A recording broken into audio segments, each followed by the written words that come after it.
Nosotros la clase pasada terminamos hablando del estado de bienestar, ese estado que surge como respuesta a la crisis de 1930 y pone de manifiesto la necesidad de un Estado para estimular la demanda y que esa demanda estimule la producción y que no se derrumbe la economía. Nosotros ahora en esta clase lo que vamos a ver es el estado de bienestar en nuestro país, cómo se aplicó, que se aplica fuertemente en el primer gobierno de Perón y se mantiene hasta el año 1975 con el Rodrigazo y 1976 con la dictadura, y ahí se empieza a romper el estado de bienestar. ¿Por qué es necesario construir un estado de bienestar? Y acá Perón da un discurso antes de ser presidente. Todo esto yo estimo y tengo la esperanza de que lo hayan visto el año pasado, que hayan visto ya el gobierno de Perón. ¿Es así? No. Bueno, listo. Este año en literatura nos están enseñando de Perón. ¿En literatura? Sí. Sí. Ya nos dio un poco. Ah, bueno. De Perón. Bueno, vamos a ser sucinto entonces. Perón, antes de ser presidente, fue secretario de Trabajo y luego ministro de Trabajo. Siendo secretario de Trabajo, da un discurso en la Bolsa de Comercio. Él ya venía otorgando derechos a los trabajadores y él le va a explicar a los empresarios por qué es necesario construir un estado de bienestar. Y él va a decir, le dice, tengan presente que está hablando con empresarios, ¿sí? Él le dice, miren muchachos, la injusticia social provoca quilombo, provoca conflicto. Y hay tres formas de solucionar ese problema. El primero, podemos engañar a las clases trabajadoras, podemos engañar a las masas con la esperanza de leyes que vendrán, pero que nunca llegan, ¿sí? Si ustedes eran chiquitos el año pasado, pero capaz que recuerden cuando nos hablaban del segundo semestre, los brotes verdes, la luz al final del túnel, bueno, promesas que siempre parecía que iban a llegar y nunca llegaban. La otra forma, dice Perón, es someterlas por la fuerza, es decir, a medida que van protestando, le pegamos, reprimimos y hacemos que acepten nuestras propuestas a los golpes. Y la tercera dice, hay que redistribuir la riqueza para lograr la justicia social. Y la propuesta de Perón es sencilla, porque dice las primeras dos, engañar a las masas, o pegarles y someterlas por la fuerza, posponen el conflicto, pero no lo solucionan. El conflicto va a seguir latente. La verdadera solución para este conflicto, para poner fin a los conflictos sociales, tiene que ver con lograr la justicia social. Cuando hablamos de justicia social, estamos hablando de una justa redistribución del ingreso. ¿Hasta acá estamos? Sí. Bien. Entonces, ¿qué establece Perón? Bueno, establece que durante su gobierno, a partir del año 46, que es cuando gana las elecciones, se va a llevar adelante una economía mixta, en donde se respete la propiedad privada, como lo propone el mundo capitalista occidental. Recuerden eso que vimos hace 2 semanas que hablamos de Guerra Fría. Pero ese respeto de la propiedad privada irá acompañado de un Estado fuerte que controle el mercado. Acá tenemos una presencia, si se quiere, de un Estado de tipo comunista, ¿no? Por eso hablamos de una economía mixta. Se respeta la propiedad privada, pero no se da libertad de mercado. El Estado interviene para controlar el mercado, para controlar y regular el mercado.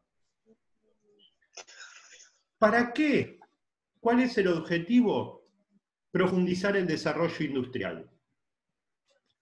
Ese desarrollo industrial que había comenzado en el año 29, que comenzó porque no nos quedó otra que comenzar, ¿sí? Es decir, ya no venían los productos de Inglaterra, no los podíamos comprar, entonces los empezamos a hacer nosotros, a eso que se llamó industrialización por sustitución de importaciones.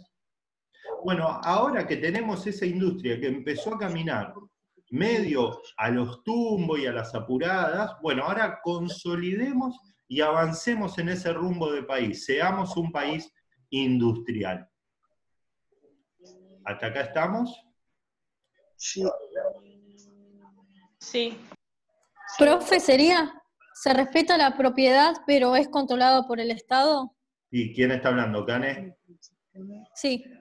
Sí, esto es terrible, porque empiezo a reconocer las voces y no los rostros. Esto es duro. Esto. Sí, Cane. Se respeta... Estaba comiendo, perdón. No, está muy bien. Se respeta la propiedad privada, pero es el Estado quien va a regular el mercado. Y fíjense esta última... Bueno, vamos a leer las dos frases de Perón. Perón dice, la economía y el libre mercado son solo afirmaciones para el consumo de los tontos e ignorantes. La economía nunca es libre, o la controla el Estado en beneficio del pueblo, o la controlan las grandes corporaciones en perjuicio de este.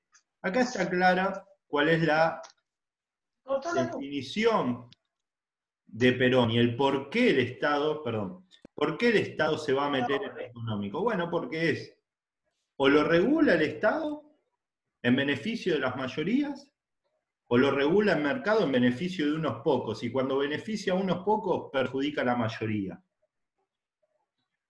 Y fíjense esta segunda frase. Dice, cuando los precios suben injustificadamente, lo lógico, lo natural, lo científico, es bajarlos por una disposición del gobierno. Y cuando esos precios han subido por un factor natural del comercio, no queda otro remedio que alzar los salarios para ponerlos en proporción. Esto explica la necesidad de que el Estado intervenga. Vamos a poner un ejemplo, pavote de nuestros tiempos, que capaz nos ayudan a entender, y ya lo dije en todas las clases, ¿no? El alcohol en gel. Bueno, ¿por qué subió el alcohol en gel? Porque hay más demanda, porque la gente tiene miedo a contagiarse y necesita el alcohol en gel. Entonces, ¿qué hacen? Suben los precios. ¿Esto se justifica? No, es injustificado. Bueno, entonces el Estado tiene que poner un tope. ¿Se entiende? Sí. Sí, profe. Sí.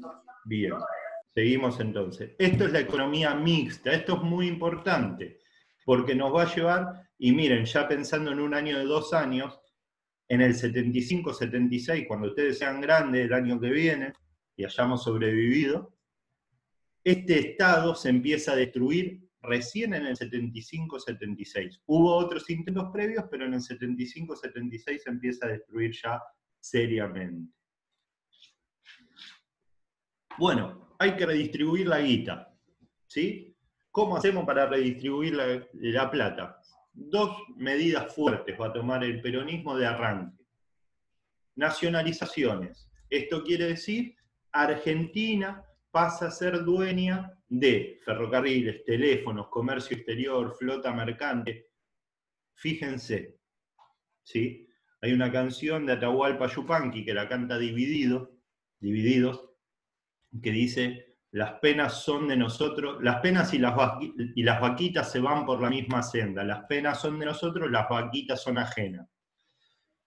¿Qué decía esta canción? ¿O qué nos hacía pensar Atahualpa Yupanqui? Bueno, lo único propio en el comercio exterior era la tierra y la vaca. Después, desde el momento que esa vaca se subía a un tren, ya quedaba todo en manos de ingleses. Porque el ferrocarril era inglés, porque el puerto era inglés, porque se subía un barco inglés y se vendía en Inglaterra. Bueno, si nosotros queremos empezar a distribuir la guita, tenemos que empezar primero a recuperar los resortes de la economía, esos hilos de las infraestructuras que permiten que la economía se mueva. Bueno, esto es lo que se hace con las nacionalizaciones. Y el pago de la deuda externa, al FMI, ¿sí? Que ya tengo armada una clase especial sobre reestructuración de la deuda, que la voy a grabar y la voy a compartir para quienes deseen. El pago de la deuda al FMI, ¿sí?, implica sacarse de encima al Fondo Monetario Internacional. Es decir, bueno, yo te pago, pero no me jodas más. No voy a hacer lo que vos digas. A partir de ahora, las decisiones políticas y económicas de Argentina las tomamos nosotros, no ustedes, Fondo Monetario Internacional. Entonces, es recuperar soberanía. Si vamos a distribuir la guita, tenemos que recuperar soberanía y agarrar los resortes de la economía. ¿Estamos bien? Sí, profe. Sí. Sí. Bien. Ahora, ¿de dónde sacamos la guita para redistribuir? Primer medida, que empiecen a pagar más impuestos los ricos. Segunda medida, la primera no la explico, es clara, ¿no? Si pagan más impuestos los ricos, tenemos más plata para distribuir. No hay mucho que explicar en eso. Segunda medida, esta sí la explico, y la tercera más que nada. Extensión de las jubilaciones. Hubo más gente, o sea, se extendió la ley de jubilaciones. Los trabajadores ahora se podían jubilar. Y uno me podrá decir, bueno, pero profe, eso no es guita que entra al Estado, sino guita que sale del Estado, porque el Estado tiene que pagar las jubilaciones. Bueno, pero para ese momento falta, porque los jubilados aportan ahora y se jubilan dentro de muchos años. Ahora tenemos guita para distribuir, después vemos. ¿Se entiende? El aumento, la extensión de las jubilaciones permitió que entre guita al gobierno, al Estado, para distribuir. Y la tercera, se crea el Instituto Argentino para la Promoción del Intercambio, que ahora lo voy a explicar. ¿Vamos bien? Sí, profe. Sí. Bien. ¿Cómo funcionaba el IAPI, el Instituto Argentino para la Promoción del Intercambio? El IAPI era el Estado, ¿sí? Era un instituto del Estado. El IAPI le compraba a los productores y exportadores, les pagaba por estos productos y el Estado lo vendía al exterior. Es decir, antes la venta era directa, el productor vendía al exterior y la platita, la diferencia, quedaba en manos del productor. Ahora el productor está obligado a venderle al Estado y el Estado es quien vende al exterior. Entonces la diferencia queda en manos del Estado. ¿Se entiende? Profe, ¿cómo habías dicho el productor está obligado A a qué? venderle al Estado. Y es el Estado quien vende en el exterior. A ver, yo sé que tenemos poco tiempo, pero esta cosa no quiero dejar de decirla. Hoy, por ejemplo, en Argentina, los productores, ¿sí?, de soja no quieren vender. ¿Por qué no quieren vender? Porque están especulando. ¿Especulando con qué? Con que suba el dólar. Entonces, si ellos venden cuando el dólar está más caro, ganan más guita. Antes esto no podía suceder porque el Estado le compraba a los productores y el productor estaba obligado a venderle al Estado. Y el precio lo ponía el Estado. Y el Estado vendía al exterior. ¿Se entiende? Sí.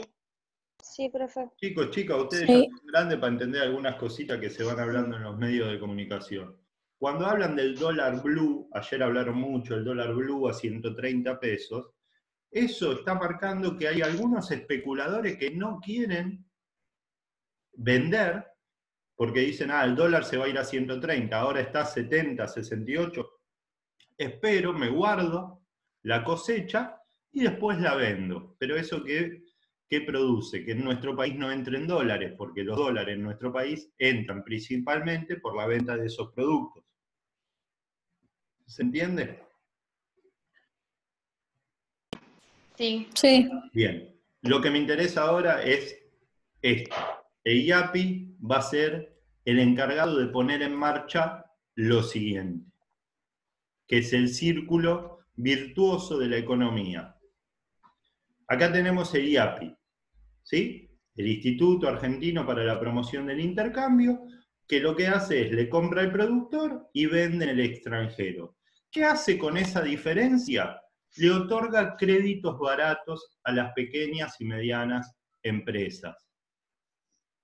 ¿Qué es un crédito barato? Un crédito con poco interés. Un crédito con poco interés es un crédito que yo voy a poder devolver. ¿Para qué le otorga este crédito barato? Para que la empresa aumente la producción. ¿Qué es aumentar la producción? Por ejemplo, comprar máquinas para producir más. Y uno podría decir, bueno, está bien, pero con eso no te alcanza para que tu empresa crezca. Entonces el Estado te protegía. Y acá doy un ejemplo puntual para los que vivimos en Valentín Alsina. Nos va a sonar. La fábrica Siam, que está ahí, estaba en la calle Entre Ríos, ¿sí? Producía heladeras, después va a producir motitos, hasta llegó a hacer autos. Esto es, Perón se junta con Di Tella, con el dueño de la fábrica, y le dice, yo quiero que vos fabriques las heladeras para todos los argentinos. Bueno, ¿cómo podemos hacer? Quédate tranquilo, le dice Perón, que en Argentina no va a entrar ninguna heladera que venga de afuera. Entonces, el trabajador va a comprar heladeras, y la heladera que va a comprar es la heladera Siam. ¿Por qué? Porque no hay otra. ¿Y por qué no hay otra? Porque el Estado no deje que entre otra. Y uno podrá decir, ¿y por qué el Estado no deja que entre otra? Porque tiene que darle trabajo a la industria nacional. Porque esa industria, por ejemplo la Siam, le daba trabajo a 3.200 familias argentinos. ¿Me explico? Sí. Entonces, Sí. el IAPI otorga crédito barato. Las fábricas aumentan la producción y esa producción la van a poder vender porque están protegidos por el Estado.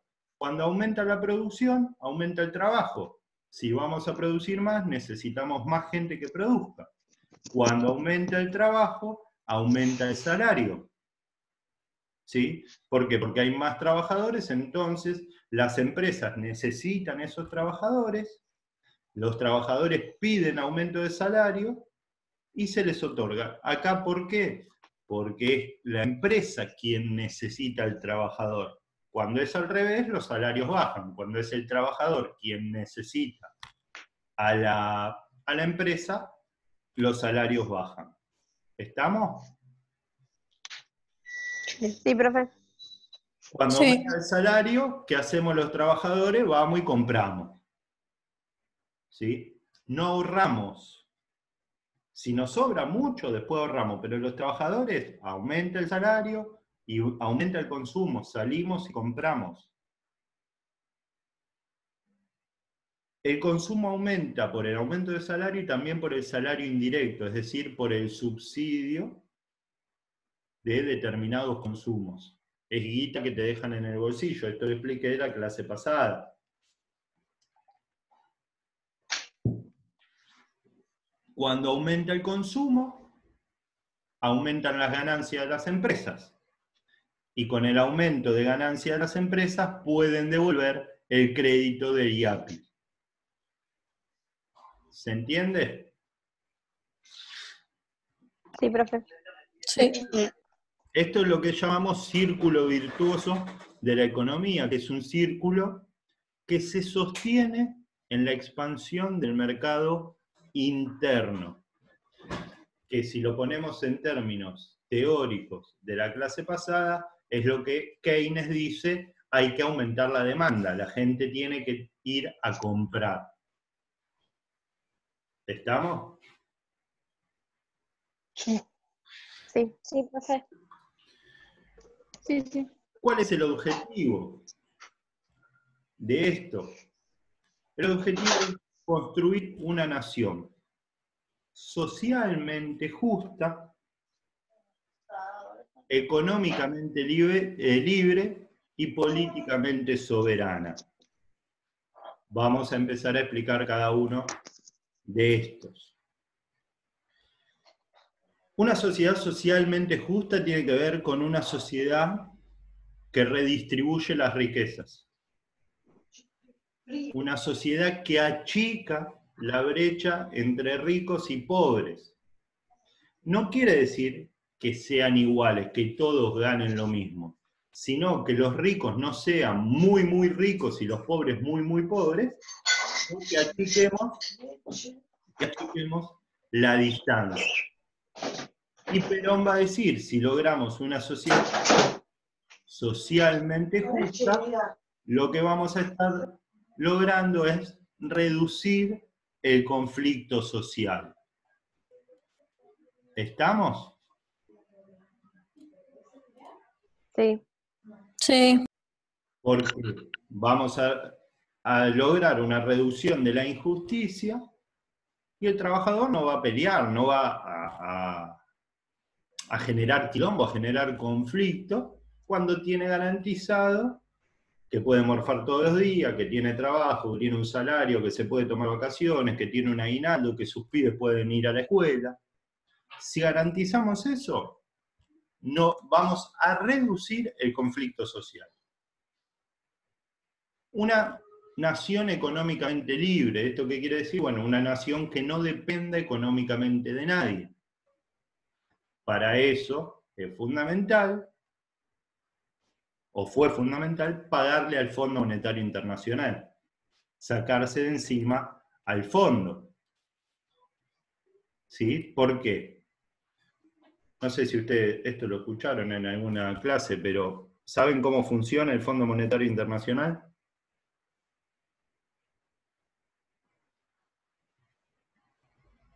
Hola. No, profe. ¿No?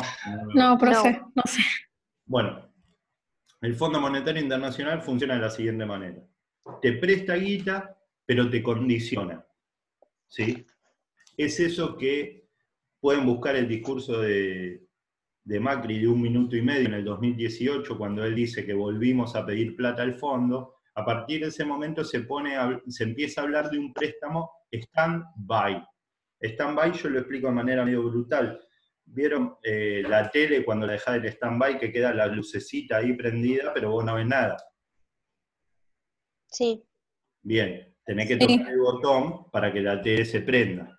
Entonces, un préstamo stand-by es eso, es un préstamo que queda suspendido, es decir, te van a dar la guita, pero te la van a dar en tanto y en cuanto vos cumplas con determinadas condiciones. Y si hay un ente externo, como en este caso el Fondo Monetario Internacional, que te pone condiciones, vos no sos económicamente libre, porque las condiciones las pone el otro. ¿Se entiende? Sí. Sí, profe. Entonces, para ser una nación económicamente libre, lo primero que tenés que hacer es sacarte de encima el Fondo Monetario Internacional, y lo segundo que se hizo fue recuperar los resortes de la economía a través de las nacionalizaciones. Y una vez que vos te sacaste de encima el Fondo Monetario Internacional, y una vez que vos recuperaste los resortes de la economía, empezamos a hablar de una política soberana. ¿Saben qué quiere decir la palabra soberanía?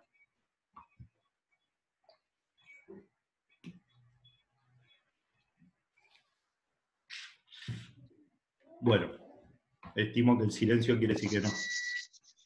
Una política soberanía lo que quiere decir es tomar decisiones sobre un territorio. Cuando dice nosotros tenemos que recuperar la soberanía sobre las Islas Malvinas, lo que están diciendo es tenemos que recuperar la posibilidad de tomar decisiones sobre lo que pasa en las islas, ¿sí?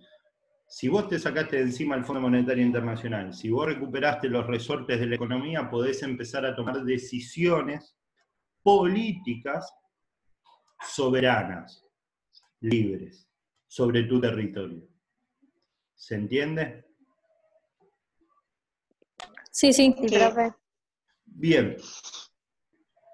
Por supuesto que estos tres objetivos atentan contra intereses de los más ricos. A la gente del campo no le gustaba para nada tener que vender sus producciones al Estado. ¿Se ¿sí? A los ricos no les gustaba para nada tener que compartir, por ejemplo, espacios de vacaciones con los trabajadores pobres. ¿Sí? No les caía para nada bien compartir espacios de esparcimiento cultural con los trabajadores, con seres que antes no participaban de esos espacios porque no tenían guita ni tiempo para participar. Entonces, este estado de bienestar, ¿sí? Este estado que necesitamos los trabajadores para que nos protejan, bueno, es un estado en disputa con los más ricos. Fíjense lo que está pasando hoy en día. Necesitamos un Estado que esté ahí bancando un montón de gastos, ¿sí?